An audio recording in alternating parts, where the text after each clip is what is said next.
Hello, my name's Lisa Webster. Welcome to this technical webinar where I'll be looking at what we see ahead for pensions in 2020. So at the start of the year, we've got a sort of a new government. We've still got Conservative government, but now the much bigger majority, which as we've seen already this year, makes it a lot easier for them to get things through and maybe get a few more things done in other areas, including pensions. So we shall see on that. We've got a new pension schemes bill that was reintroduced right at the start of the year. So we'll look at that. And then I'll finish off by looking at sort of the key themes, what the FCA have got planned for the year, having a look through that. So to start off with then, looking at the government and looking at what the Conservative Party have promised to us before the election, what they had in their manifesto in relation to pensions, and so what we can expect to see coming. First of all, we have the tapered annual allowance review. Obviously, there's been lots of news about this, so we're expecting to see something on this in the budget on the 11th of March. They also promised to have a review of the net pay situation. So this is where the low earners are missing out on the tax relief if they're in a net pay pension scheme. And then, of course, the pension schemes bill, they promised that that would be reintroduced swiftly, and that is exactly what has happened. But let's go back a little bit. Let's have a look at more detail of the tapered annual allowance. Look at the history of this one. So we have cast our minds back all the way back to 2010 when the Conservatives came to power then, and we had George Osborne as Chancellor. He was referring to the previous government's policy, to be the Labour government, their plans to reduce pension tax relief for people on high earners. And he was saying about how he'd listened to businesses and about people being alarmed at this complexity and how much he'd listened to these concerns and would work, to have an alternative method of raising the same revenue, without the complexities. And, that's what he did do at the time. So in April 2011, that's when we had the reduction of the annual allowance from 255,000 down to 50,000. But we didn't have the horrors of a taper or anything highly complex. Obviously, at that time, they also introduced carry forward, which made the reduction, that big cut in annual allowance a little bit easier to swallow. But of course, that wasn't the end of the story. 5 years later, he seems to have forgotten what he said back in 2010. He's looking a little bit angrier here, I think. And he, of course, introduced the tapered annual allowance. So sort of basically going back on what he'd said earlier, tapered annual allowance down to a minimum of £10,000. As we know, tapered annual allowance has caused lots of issues. The big news on it, all the headlines have been regarding the NHS, and there's been a lot of pressure from the BMA, the British Medical Association, about lots of doctors not wanting to take on extra hours, senior clinicians reducing their shifts, reducing the clinics that they run, obviously leading to problems with lots more waiting lists, lots of issues around this because effectively it was costing these doctors money to go to work. We've had various sort of messages on this, various measures been put in place, various proposals to solve this problem, or sort of temporary fixes, or as some of the headlines have said, putting a sticking plaster on the problem, including at the moment there is a promise that the scheme will pay the charges for those senior clinicians that are affected by this in the NHS, certainly in England, and then I think Wales have said that they would have to follow suit. But this isn't a long-term solution. This isn't a problem, anything that's going to fix things in the long term. And in a survey by the NHS membership organisation, NHS providers, at the end of January this year, they have said on that almost half of all NHS Trust executive directors are considering leaving the NHS in the next 2 years as a result of the tapered annual allowance. And these are senior staff, but it do include medical staff, HR, all kinds of aspects in the NHS. There's also an issue, even if we do get a fix to this, that the rotas for the clinicians tend to be done 6 months in advance, and so people are already turning down shifts because, for the middle of this year. So even if they do put a fix in, you know, it's going to take a while for that to come through because of the sort of the timescales they work on. There's been various rumours about what the Tories will do in respect to this. Obviously, they have promised that there will be something in the budget. One of the rumours that we have seen is that they will actually move the boundaries of the tapered annual allowance. So at the moment, the tapered annual allowance affects anybody who has threshold income above £110,000 and adjusted income of above £150,000. They're talking about raising those limits to 150,000 and 190,000 respectively, which is estimated that 90% of consultants' earnings would fall below the new limits. So that would take a large proportion of people out of the problem. And so that would obviously help the situation and reduce this risk of people turning down work for this reason, and waiting lists and everything associated with it. Obviously, it is still a cliff edge limit, and it's still a complex process of trying to work out the limits. But I suppose this does, you know, on the plus side of it, you know, it is a resolution that would help everybody, not just those in the NHS. It would be the same across the board, whereas the other measures they've been looking at have been just for NHS, which kind of doesn't quite feel right and quite feel very fair. I'm sure most of you in the industry, most people listening to this would agree that by far the best solution would be just to scrap the tapered annual allowance altogether, as a horribly bad idea. And you know, previously, we've seen George Osborne said he wasn't going to do that, and what he would do is reduce the annual allowance instead, and that's what he did. You know, another line of thinking might be, actually, yes, you do away with the tapered annual allowance, but you also then impose another cut to the annual allowance. It could be 20,000 to make it in line with the ISA allowance, so everything's sort of on a par, which for, you know, most people is still more than enough. But then obviously you do have issues with, you know, high earners still, even at that level, particularly in DB schemes. So maybe we will or won't see that one. Also, though, going back again to July 2015, at the same time that the tapered annual allowance was introduced, George Osborne said about more wide-scale look at pensions tax relief.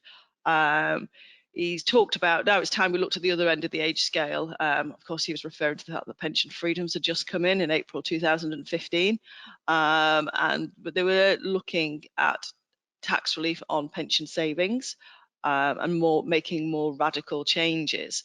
So we had the consultation out from the Treasury, say back in 2015, on strengthening the incentive to save, a consultation on pensions tax relief. This ran from July to September 2015. I'm sure many of you will recall it. There was lots of talk about a move to a flat rate pension, a flat rate of relief. Various figures were bandied around. 30% was probably the most popular one that was bandied about, but a major overhaul of the system. Now, the responses to this, the summary of responses, did get published in March 2016. But of course, we had something else happen shortly after March 2016, just a few months later, a surge in referendum. And I think it's fair to say the government have been busy with other things. And at the time, though they didn't dismiss the idea of, you know, a radical overhaul of pensions tax relief, they did suggest that it wasn't the right time to do it.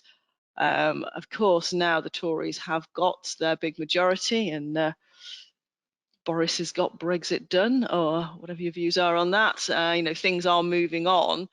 There is, you know, a possibility that they might think this is the time to bring this back, a major overhaul of the whole system. I don't expect that, you know, any major changes are going to be announced in the budget. I think they will have to do something in the budget about tapered annual allowance specifically. But we could see potentially the launch of a consultation again to have a look at the bigger picture. I wouldn't rule that one out.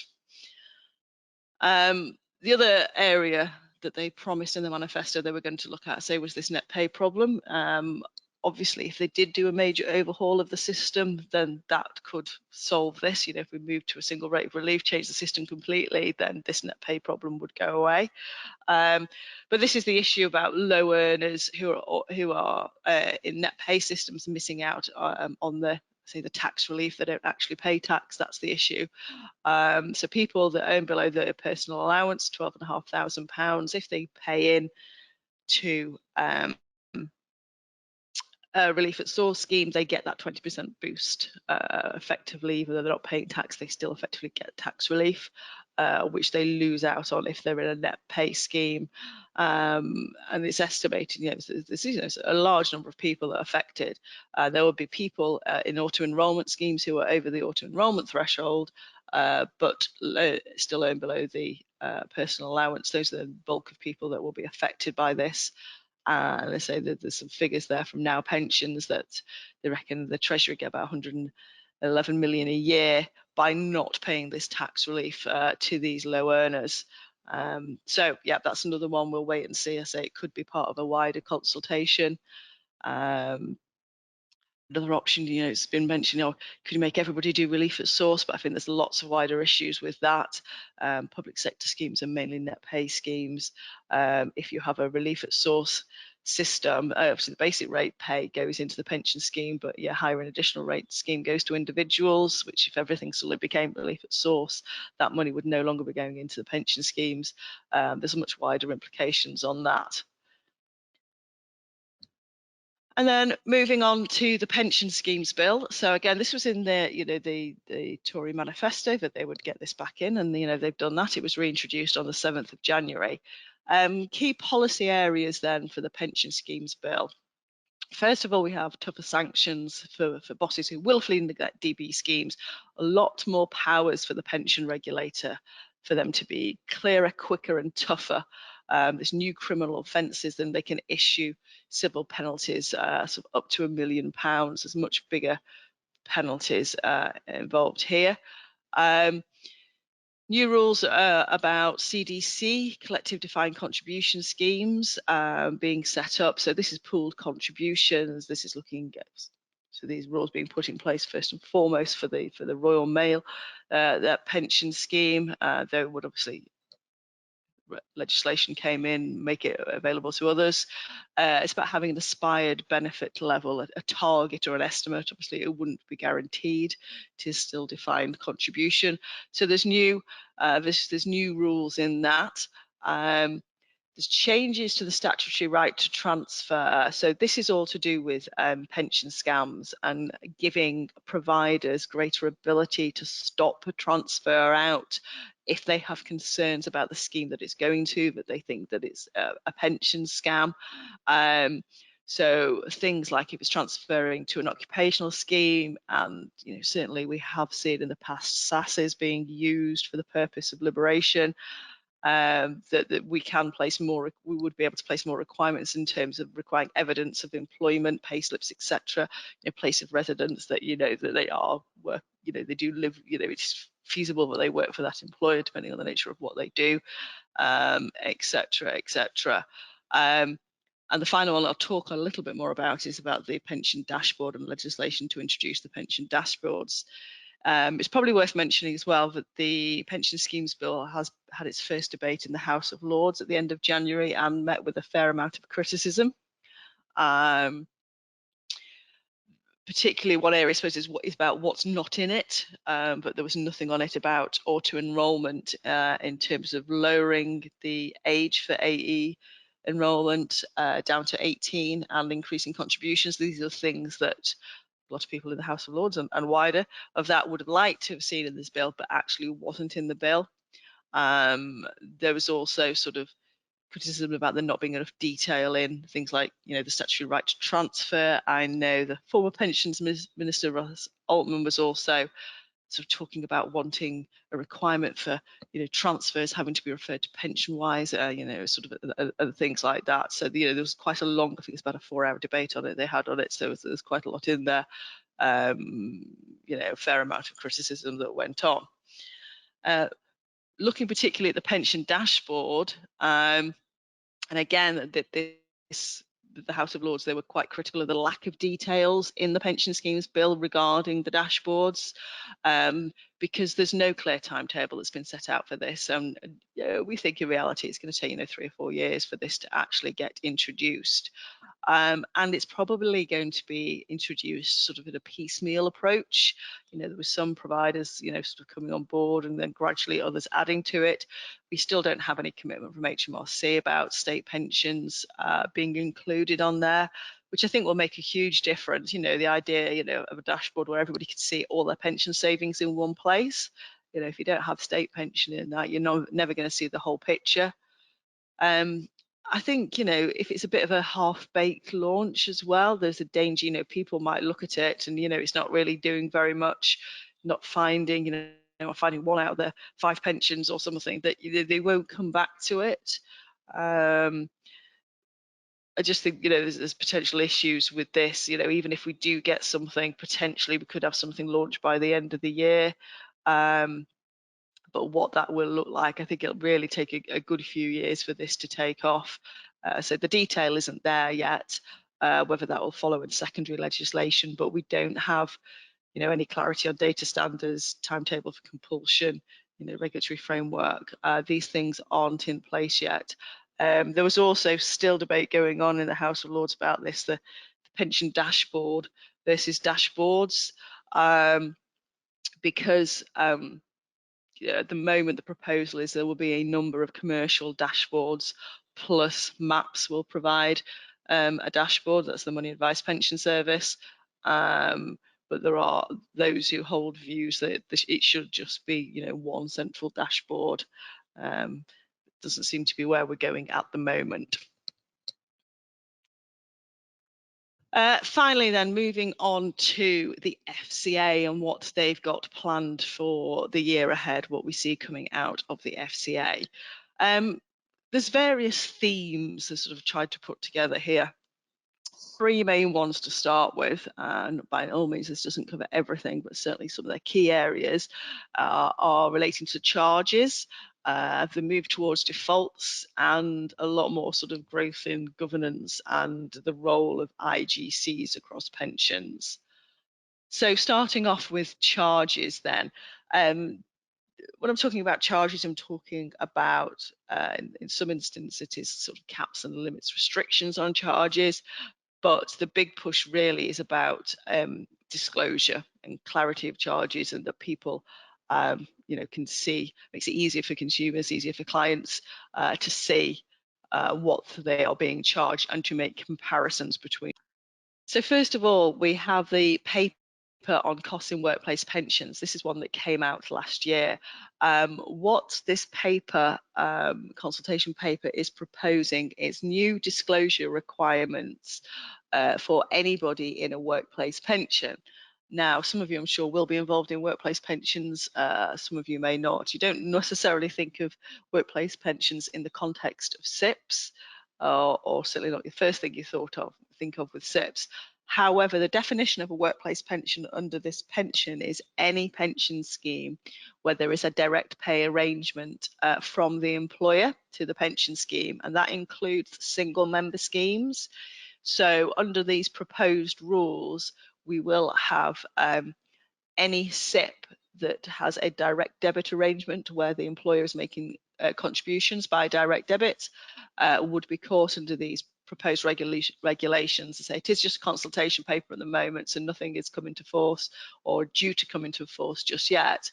But if it does go ahead as proposed, there will be these requirements in there for the provider to give pounds and pence illustrations on the costs associated with not just any default investment, but every investment fund, everything available underneath that pension, which obviously in the context of SIPs is fairly near impossible if you have a full SIP where you can have, however many thousand funds, whatever discretionary fund manager you like, investment partners, you can buy a property or whatever.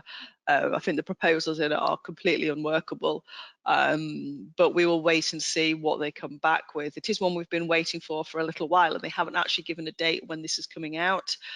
we can hope that the delay in it may be in connection because the DWP are also doing some work in the area of disclosure on workplace pensions, that they may actually be sort of trying to tie in together on that and have some joint up thinking in what comes out. So we'll wait and see on that one. Next one we've got on here is about contingent charging. So this is the paper on defined benefit transfers. I'm sure those of you that work in this area will be very familiar with this. We know that there's a proposed ban on contingent charging for DB transfers. We are expecting the consultation paper to be out on this one in Q1 this year. Sorry, the policy statement, I should say, in Q1 this year. That one is due out. We also have coming in August, we have our drawdown disclosure charges. This is part of the retirement outcomes review. So from the 1st of August, we will be having new requirements in place for pounds and pence figures for the 1-year cost of having your drawdown fund drawdown product, all the charges associated with that, including all your underlying charges, including advisor fees, underlying investment charges, wrapper fees, drawdown fees, everything, pounds and pence figure, that is coming into place from the 1st of August this year. Another one out of retirement outcomes review, we have illustration changes coming in on 6th of April. So this is new requirements, those going into drawdown, that you will have to have a pounds and pence figure for the all-in costs of having that drawdown product for the first year. We also have changes coming in on platform exit fees. So this is part of the investment platforms market study. These changes, so we had a policy statement out on this one just before Christmas, and it said that there will be a consultation paper again due out Q1 this year on the platform exit fee. So we can expect to see that one coming out shortly. So moving on to defaults then. As many of you will be aware, and certainly those of you that came to our roadshows in September, this is what I was talking for most of my time talking about, was about the investment pathways for drawdown. So from 1st of August, any non-advised client will have to go down the investment pathway process, where they will have default investments offered to them unless they specifically choose their own alternative investments. There is also the requirement for advisors as part of your advice process, whenever you're making a personal recommendation in relation to drawdown, that you will consider the default investment pathway option for your client before you make a recommendation that they do anything else. So we can see that the FCA are pushing these defaults at the moment to say it's just in the drawdown phase.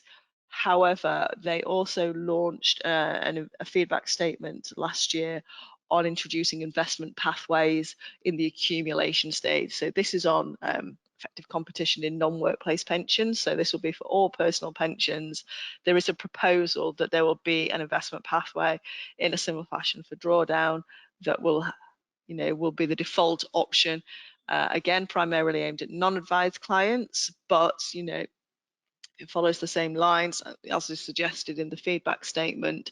Then there will also be a requirement for you as an advisor to consider any default, the default option before you make any other recommendation to your client.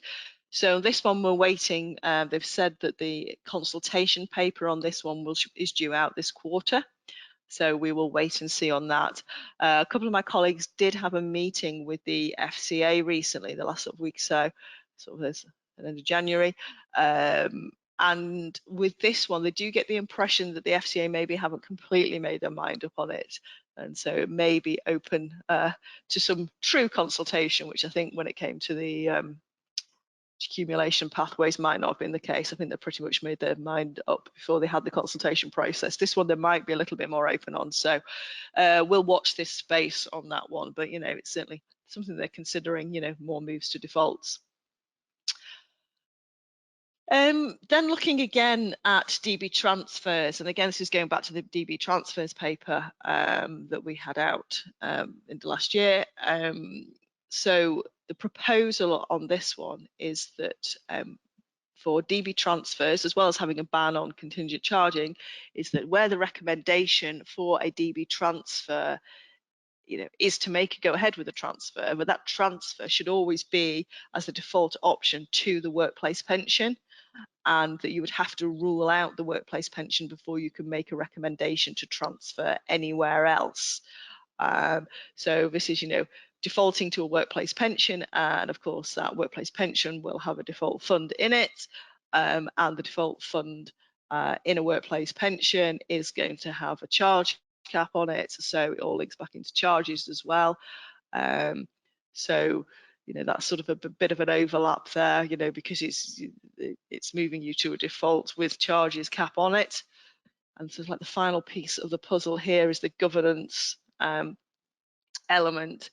At the moment, we have IGCs, independent governance committees, who provide oversight of workplace pensions.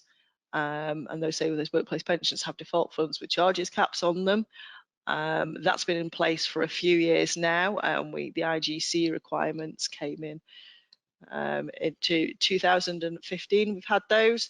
At the moment, the FCA are undergoing a review of effectiveness of IGCs and GAAs, which is governance advisory arrangements, which is like the smaller light version of IGCs. They started this end of November, December time. They have a lot of data requests that went out to the IGCs and GAAs, which has all now been submitted to the FCA, and they are carrying out some follow-up meetings. And so we are expecting the outcome of this review towards the end of the quarter, I would expect. So sort of like in the next few months, because this is an ongoing process at the moment where they are reviewing the effectiveness of the IGCs. So we might see some changes that come out of that once that review is complete. Also, they are extending the remit of the IGCs. We had confirmation shortly before Christmas that IGC's remit is being extended to cover ESG, environmental social governance concerns, from the 6th of April this year, and that IGCs will need to be in place to provide oversight of the investment pathways. So for those that drawdown providers that are providing pathways, those that don't meet the small firm exemption, then they have to have an IGC or a GAA in place by the 6th of April to provide the oversight of the build and manufacture of the pathways, and then obviously on an ongoing basis. So the remit is being extended into the area of defaults. So I suppose on the diagram we should have investment pathways drawdown moving down into that overlap bit where it says extension of remit, because they will fall in there as well. At the moment, there's no proposals for a charge cap on those drawdown funds on the investment pathways, but it is something that will be kept under review, and so potentially that could change. We could end up in the future with a charge cap on them, but it's not something they've put in place at outset. But really sort of overlying all of this, if you like, is the main concern for the FCA is really value for money. All of this together is, the government's, the role of the IGCs is to ensure that there is value for money, and there should be some more guidance out from the FCA on what exactly that means, what that looks like. We're expecting that this year as well. Looking at charges, transparency of charges, making sure people, makes it easier for them to assess themselves. So if they've got value money, get government's committees in there to make sure people have value for money, and particularly around those defaults as well. Okay, just to finish off with then, the last topic I'm just going to look at is another theme from the FCA, which is around vulnerable customers, something else which is pretty high up on their agenda this year and which affects all of us. got this quote here from Christopher Woolard, who at the time of putting these slides together was the Executive Director of Strategy and Competition at the FCA, but has since been appointed as the Interim Chief Executive. So he's there stating that, you know, protecting vulnerable customers is a key priority for the FCA, and how they want to see firms explicitly embedding the fair treatment of vulnerable customers into their culture. And if you don't, that they're going to start taking action. So this is something that you know, all firms need to take notice of. So we had guidance consultation out on this last year. This came out in July last year. And basically about FCA focus on firms improving their processes. There's some data from the FCA Financial Life survey saying that, you know, half of UK adults display one or more characteristics of being potentially vulnerable. Doesn't necessarily mean they are, but potentially. So things like health, life events, resilience, capability. A lot of this paper was talking about sort of key themes about how you identify vulnerable customers. You know, you look at those events, you know, how do you identify, you know, when that's actually happening, you know, when one of your customers is going through these things, you know, when they are potentially vulnerable. It was also looking about how you train staff and how you give them the skills to deal with vulnerable customers, and what sort of practical actions that you can take. That was all considered in this consultation paper. The response for this consultation paper is expected out in the first half of the year, first half of 2020. So definitely want to keep an eye out for. So just my final slide, just to finish things off then, obviously talking about, you know, this is things that you should be doing with your customers that you need to be looking out for, you know, watch out for the guidance consultation. Recommendations from that, because, you know, obviously the FCA are going to be hot on it, so I thought it was appropriate to tell you what we do, you know, what we do for our customers. So we all staff are trained on vulnerable customers. You know, I've been, you know, I don't deal directly with a lot of customers myself, but, you know, I've still had the training. Everybody in the company does. So, you know, who could be a vulnerable customer, what signs you do, and what do we do when we identify a vulnerable customer. And then we have a whole team of subject matter experts, you know, who sit within each team but have specific training on how to just identify these people, but also how to treat them. So if, you know, we know if somebody's identified as being a vulnerable customer, then they can get put through to one of our subject matter experts who's trained to help them. Yes, we do have prompts in place, so we can encourage our customers to contact us if they have, you know, change in circumstances, anything which might affect them. And then, you know, we can flag them on our system. And we also have certain trigger points where we know people are more likely to be vulnerable. I mean, death benefits is the obvious one. You know, if somebody notifies you, but their partner has died, if somebody's a beneficiary or a potential beneficiary, somebody, with junior SIP or junior accounts who reach the age of 18 and then they're automatically turned into an adult account. But, you know, this could be people that have no idea, you never dealt with their finances before, obviously quite young, inexperienced when it comes to investing. So, you know, there's automatic triggers that we have as well. So just a few things there. Hopefully that's given you something to think about. And that's all for today. So that brings the webinar to a